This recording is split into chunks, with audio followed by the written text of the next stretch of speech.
you guys, welcome back once again to Crime Immemorial. On today's video, we're going to be talking about a seemingly random murder that took place in England in the 1960s that shocked the public with its horribly grisly and scandalous details. This is the murder of Bernard Oliver, otherwise known as the Tattingstone suitcase murder.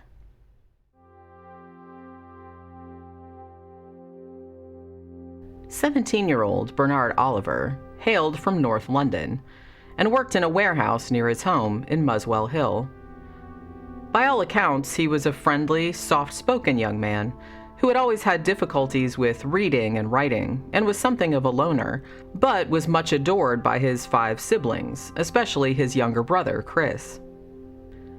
On the evening of Friday, January 6, 1967, Bernard went out with friends and headed for home sometime late that night.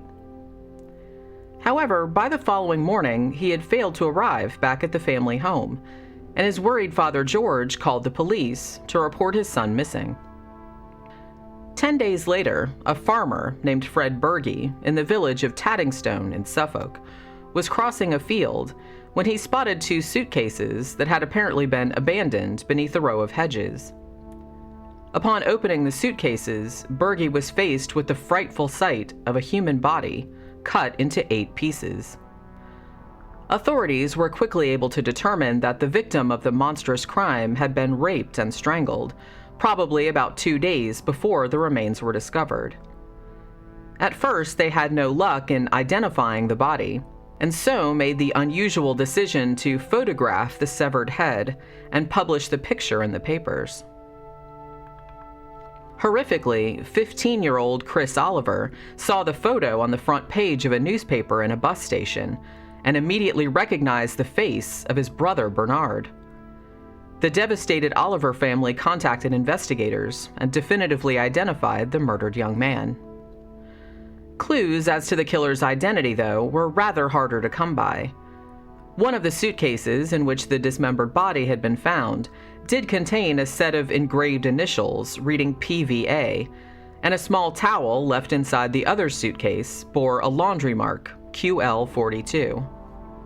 Additionally, a witness in the Suffolk area claimed she had seen a middle-aged man clad in a trench coat and hat walking toward Tattingstone and carrying a suitcase, sometime around the night of January 14th.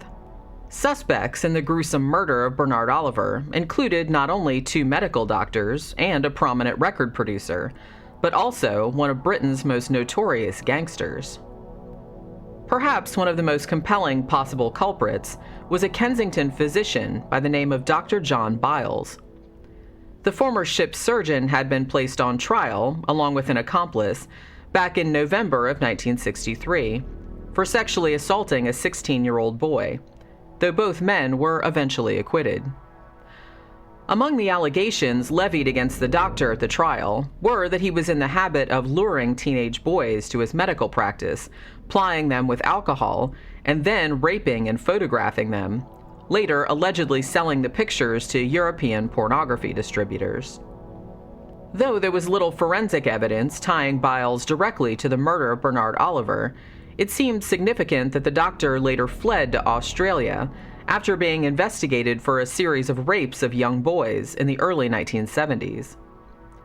And in 1974, Biles was actually arrested in Sydney for the suspected sexual assault of another boy, though after making bail, he disappeared and was found dead of an apparent suicide in a Queensland hotel in early 1975. He left a suicide note apologizing for some of his crimes, but made no specific mention of the Bernard Oliver slaying. Biles was also suspected of being a participant in the so-called Holy Trinity pedophile ring based around a church in Huddersfield, though he died before he could be brought to trial on those particular charges. Interestingly, Biles had also been a person of interest in the murder of a London boy in 1973, who he had allegedly had an ongoing relationship with.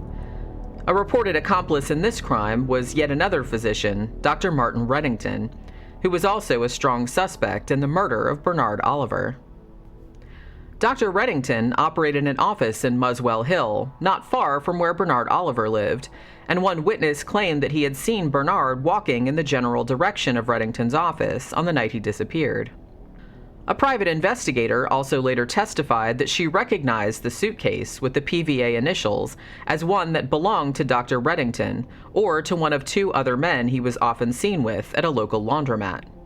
Like Biles, Reddington fled the UK after a 1965 arrest for a series of sexual assaults on teenage boys, though he first went to South Africa before later heading for Australia.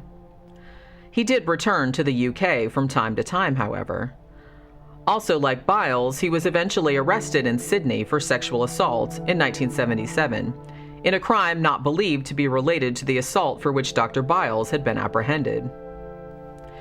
Despite circumstantial evidence, authorities were never able to build a case against Dr. Reddington solid enough to warrant his extradition from Australia. As far as is known, Reddington ultimately returned to England at some point and died a free man in Surrey in 1995.